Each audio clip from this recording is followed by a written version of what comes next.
ಹಲಸಿನ ಎಲೆಯಲ್ಲಿ ಈ ತರ ಬೌಲ್ ಮಾಡಿರುವಂತ ಕುಟ್ಟೆ ಕಡುಬು ರುಚಿ ತುಂಬಾನೇ ಚೆನ್ನಾಗಿರತ್ತೆ. ಮೊದಲಿಗೆ ಇದನ್ನ ಮಾಡ್ಕೊಳ್ಳೋದಕ್ಕೆ ಹಲಸಿನ ಎಲೆನ ಚೆನ್ನಾಗಿ ವಾಶ್ ಮಾಡ್ಕೋಬೇಕು.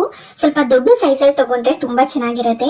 ಈ ತರ 4 ಎಲೆನ ಒಂದ್ರ ಮೇಲೆ ಒಂದನ್ನ ಇಡ್ತಾ ಇದನ್ನ ಈ ತರ ಅಂಚಿ ಕಡ್ಡಿಯಿಂದ ಕ್ಲೋಸ್ ಮಾಡ್ಕೋಬೇಕು. ಎಲ್ಲೂ ಕೂಡ ಓಪನ್ ಆಗ್ಬಾರ್ದು. ವಿಡಿಯೋದಲ್ಲಿ ತೋರಿಸ್ತಾ ಇರೋ ತರನೇ ನೀಟಾಗಿ ಮಾಡ್ಕೋಬೇಕು.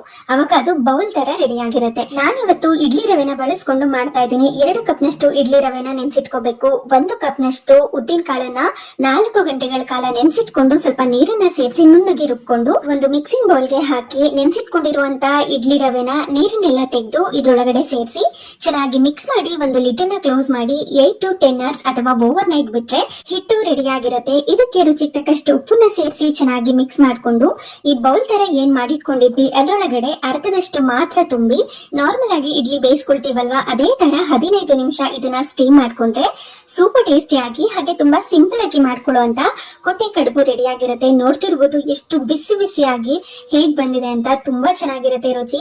ಇದು ಕಾಯಿ ಚಟ್ನಿ ಜೊತೆ ಹಾಗೆ ನಾರ್ಮಲ್ ಚಟ್ನಿ ಜೊತೆನೂ ಕೂಡ ತಿನ್ಬೋದು. ಒಮ್ಮೆ ಟ್ರೈ ಮಾಡಿ ನೋಡಿ.